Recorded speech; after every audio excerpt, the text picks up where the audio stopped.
거룩하신 하나님, 하나님의 존전에 우리의 마음과 몸과 중심을 바쳐 나아 예배하며 기도하며 찬송하며 하나님께 영광을 돌립니다. 우리의 중심을 보시고 기뻐 받아주시며 우리의 기도를 들으시고 응답하여 주시기를 간절히 소원합니다.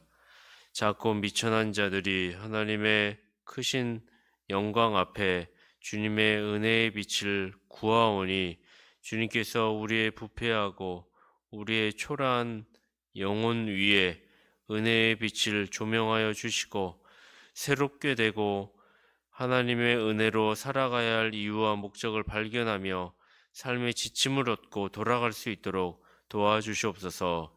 우리 구주 예수 그리스도의 이름으로 기도합니다. 아멘. 마태복음 5장에서 7장까지 우리는 예수님의 산상설교를 살펴보았습니다. 주님의 가르침은 장차 있을 모든 신자들의 견본과도 같았습니다. 이제 마태복음의 저자는 8장에 들어와서 여러 가지 기적들을 언급합니다. 이 기적들이 산상설교 다음으로 기록된 것은 어떠한 의미를 가지고 있다고 생각을 할 수 있습니다.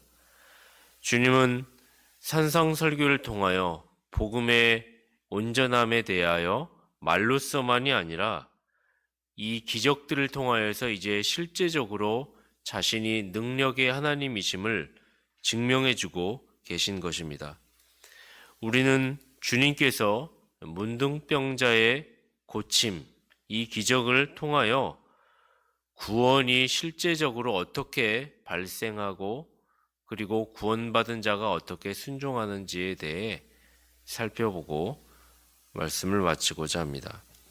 첫째로 주님께서는 문둥병자를 깨끗하게 하셨습니다.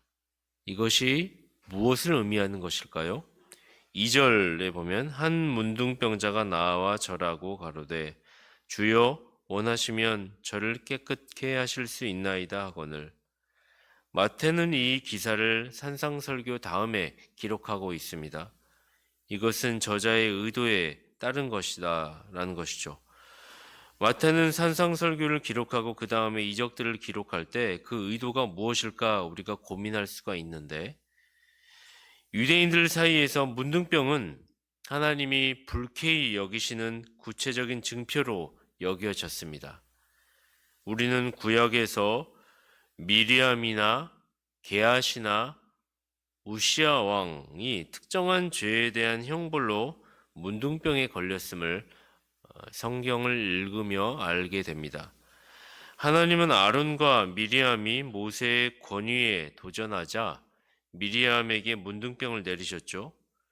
마찬가지로 엘리사의 종 게하시 역시 나아만 장군이 오고 간 후에 엘리사에게 바쳤던 예물을 그냥 돌려 가져가게 할 때 게하시가 뒤에서 몰래 나아만 장군을 따라가서 그 재물을 횡령하려다가 문둥병에 걸린 사실을 우리는 알고 있습니다. 우시아 왕도 성전에서 본인이 제사장의 권한을 가로채 분향하다가 문둥병에 걸렸죠. 이렇듯 구약에서 문둥병은 하나님 앞에서 인간의 극악한 범죄 앞에 형벌로 내려졌던 것을 우리가 보게 됩니다. 그러니까 문둥병이 상징하는 것은 인간 의료 기술로 해결할 수 없는 병이고 하나님으로부터 인간의 타락한 본성에 대하여서 징계를 내리실 때 보이셨던 병이었다라는 사실을 우리가 알게 되는 것입니다. 그러니 문둥병은 하나의 질병이 아니라 정한 것과 부정한 것, 거룩한 것과 속한 것을 구별할 때 그 구별됨의 세속적인 것, 부정한 것, 그것을 표현할 때 문둥병을 우리에게 구약이 가르쳐 주는 것입니다. 그래서 사람들이 구약에서 문둥병에 걸리면 의료진을 찾아가기보다 제사장을 찾아갔죠. 제사장이 나타난 증상에 따라 당사자를 깨끗하다거나 부정하다거나 선언을 했고, 그것이 깨끗해지면 그 깨끗해짐에 따라서 진단을 받고 이제 다시 성읍으로 들어올 수가 있었던 것 아니겠습니까? 주님께서 산상설교가 끝나고 이런 문둥병 치유 사건을 보여주신 것은 이와 같은 의미일 것입니다. 인간의 능력으로 해결할 수 없는 이 병과 이 형벌, 이것을 주님께서 고치심으로써 주님 자신이 능력의 하나님이심을, 전능하신 분이심을 보이시고 하나님의 진노를 없앨 수 있는 메시아이심을 보여주신 것이다 라고 우리는 생각할 수가 있습니다. 우리 모두는 문둥병자와 같은 인생이죠. 우리 안에는 인간 의료 기술로는 해결할 수 없는 원죄를 우린 다 가진 존재들입니다. 오직 이 병에서 깨끗하게 회복할 수 있는 길은 그리스도께 있는 것입니다. 우리가 믿는 대제사장이신 주님께 진단을 받고 치료받을 때 우리는 이 원죄에서 가리움을, 죄의 상쇄를 주님을 통하여서 얻을 수가 있는 것입니다. 그러므로 우리의 인생의 가장 근본적인 문제인 이 원죄를 해결하기 위하여서 우리는 모든 것을 내려놓고 내가 문둥병자와 같은 존재이고 그와 같은 죄의 형벌을 가진 존재임을 인정하고 주님만이 그것을 해결하실 수 있는 분이십니다 라고 고백하고 주께 나아가야 하는 것입니다. 그래서 두 번째로 우리는 이렇게 볼 수 있죠. 문둥병자는 주님께 적극적으로 도와달라고 하였습니다. 본디 문둥병은 질병 때문에 이스라엘 성읍에 들어갈 수가 없습니다. 그래서 성읍 바깥에 격리된 채로 살아가야 하는 존재들이죠. 그런데 문둥병자는 주님을 오늘 본문에 보면 권세 있는 자로 알아보고 주님께 나아간 것입니다. 사람을 보면 문둥병자는 부정하다, 부정하다 라고 외쳐야 할 자들이죠. 그런데 주님을 보고 부정하다, 부정하다 라고 자신 스스로들을 인정하고 멀리 해야 하는 자들이 그렇게 하지 아니하고 주님을 보고 저를 깨끗하게 하실 수 있나이다 라고 이렇게 아뢰고 적극적으로 주님께 구원을 달라고 도와달라고 호소하고 있는 것입니다.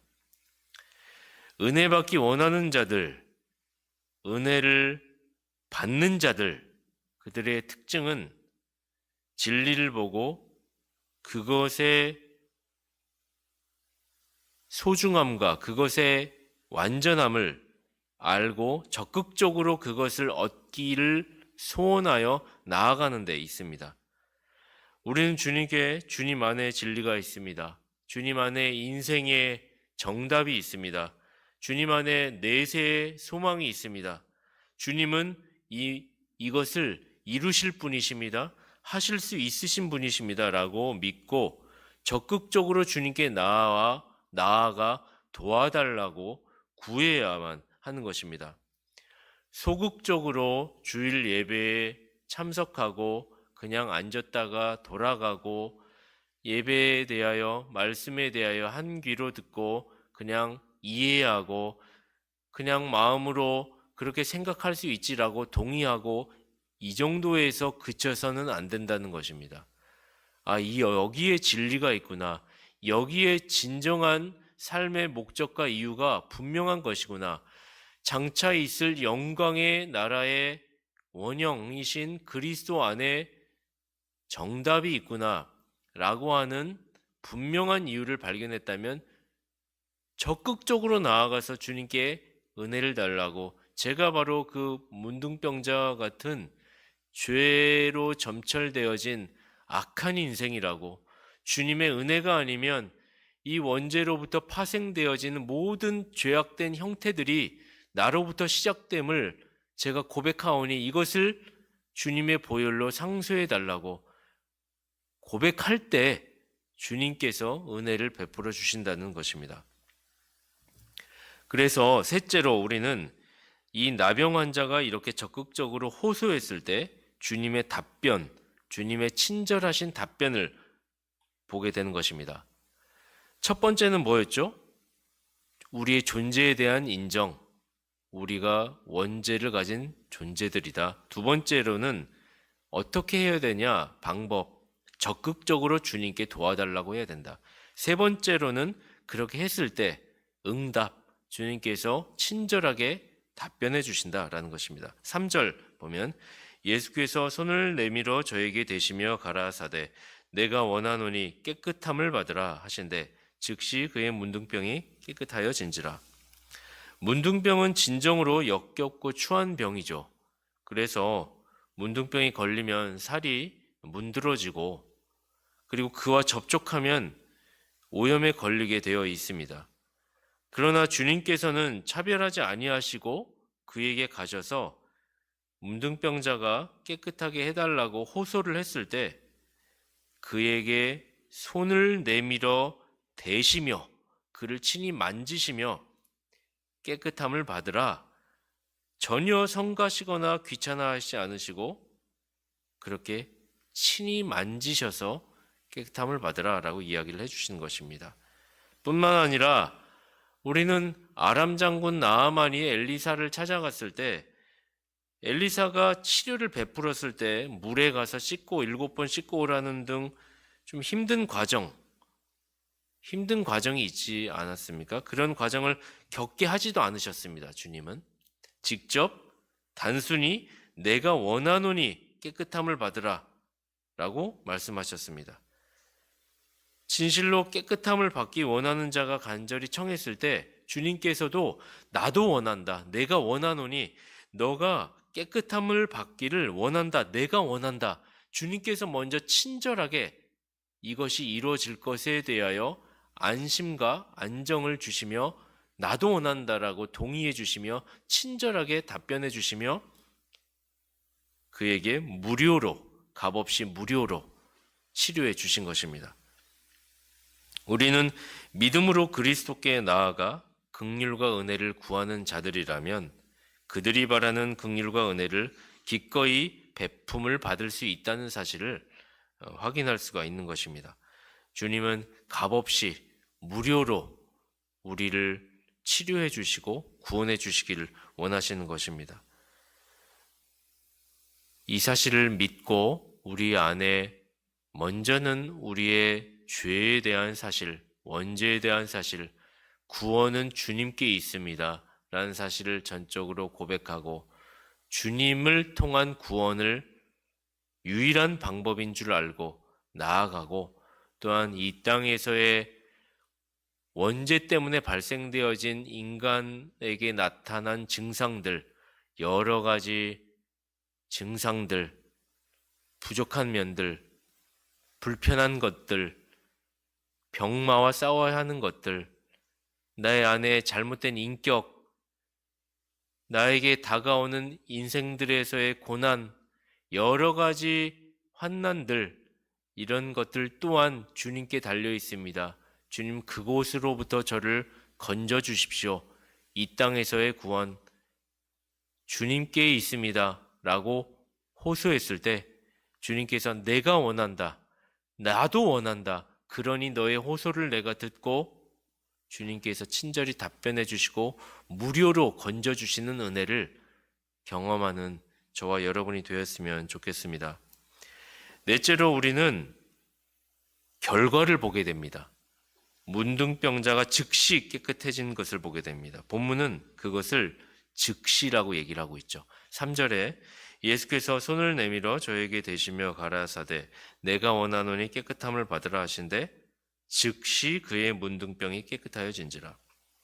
이 땅에서의 치료는 시간이 걸리죠.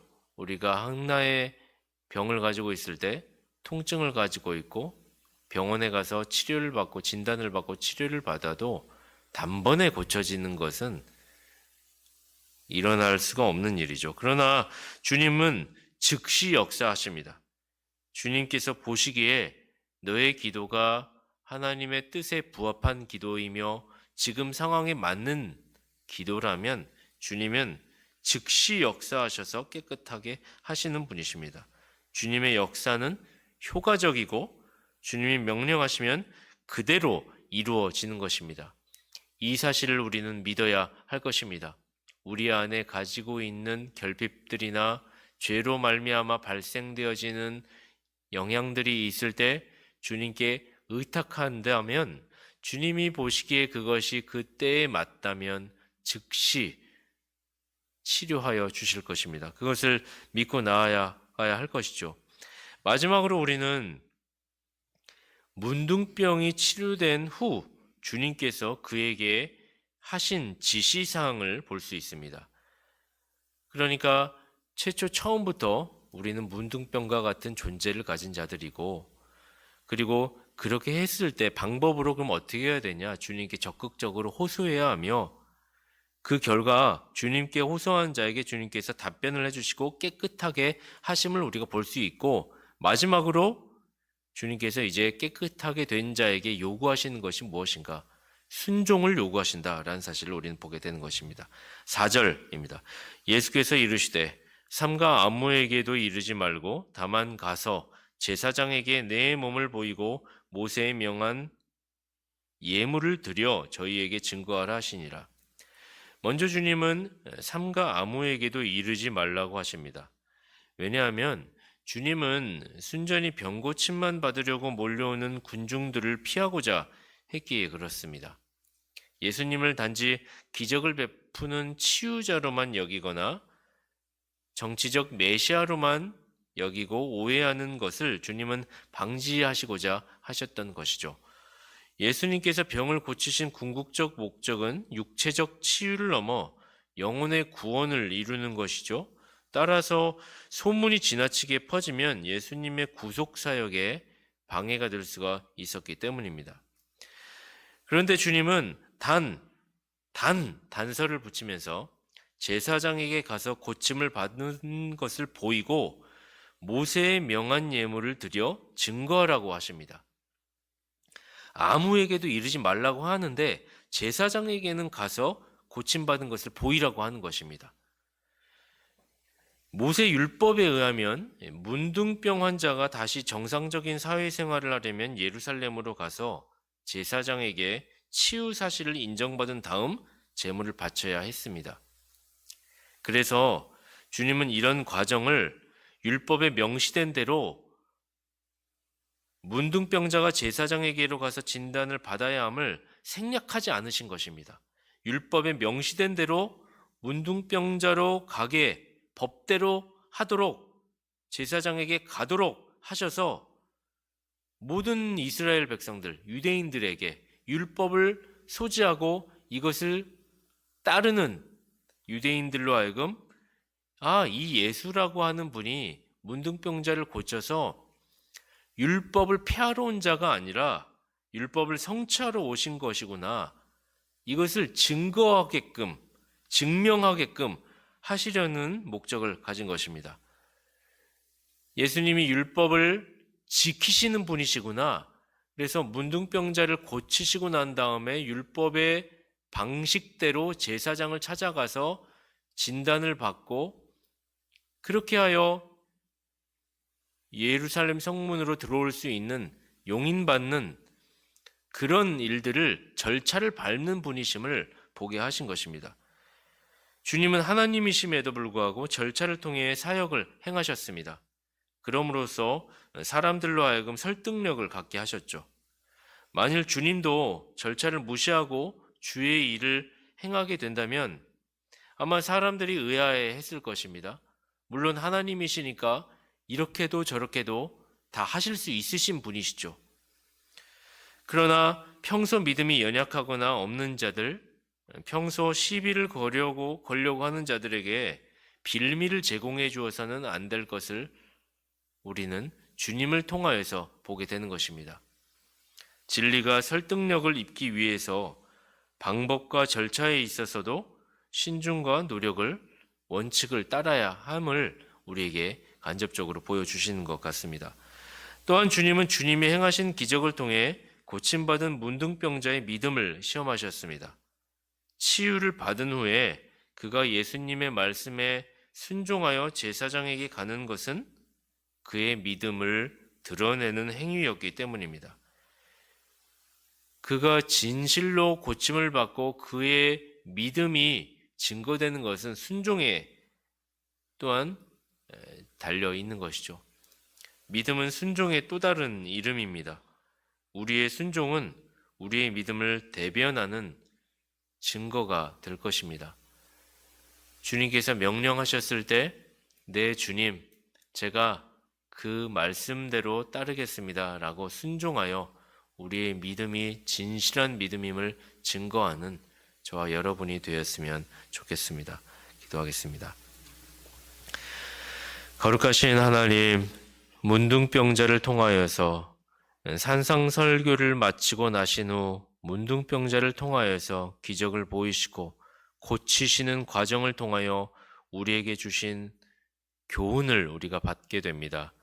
우리 모두 다 원죄를 가진 존재이고 문둥병과 같은 해결할 수 없는, 인생들의 방법으로는 해결할 수 없는 죄를 가진 존재들이오니, 그럼에도 불구하고 주님의 말씀에 의탁하여 주님을 의지하여 주님께 호소하여 주님께 은혜를 구하였을 때 주님께서 은혜를 베풀어 주시고 우리로 하여금 살 소망을 주심을, 그것이 우리에게 유일한 기쁨임을 고백하게 하시니 감사합니다. 그런 은혜를 우리에게 경험하게 하시고 주님 나라를 소망하게 하셨으니 이제 우리의 남은 인생을 주님께 의탁하여 전적으로 문둥병에서 회복되어 예루살렘 성에 거하는 영원한 주의 나라의 백성이 되도록 은혜를 베풀어 주시옵소서. 이 아침에 기도하고 주님께 의탁한 모든 것들이 응답되기를 원합니다.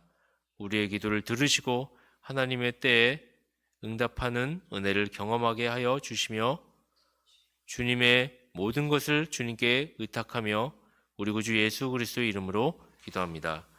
아멘.